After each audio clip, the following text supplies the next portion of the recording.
Hello, আমি অনিশা। নতুন একটি ভ্লগে তোমাদের সবাইকে ওয়েলকাম।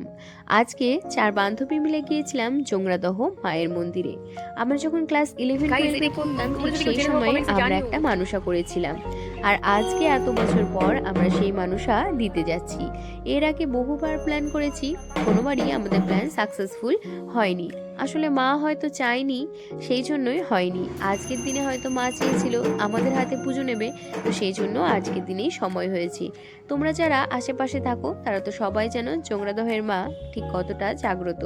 প্রত্যেক শনি মঙ্গলবারে এখানে ভিড় হয়, তবে আজকে একটু বেশি ভিড় হয়েছিল। অনেকগুলো গাড়ি ছিল পুজো করার, সেই কারণে আজকে পুজো সেরে অঞ্জলি দিতে প্রায় 3:30 মতো বেজে গিয়েছিল। তারপর পুজো দিয়ে প্রসাদ নিয়ে চলে আসলাম বাইরে। মায়ের কাছে সবসময় এটাই চাই, সবাই যেন ভালো থাকে, সুস্থ থাকে আর সাবধানে থাকে। চলো আজকের মতো বাই।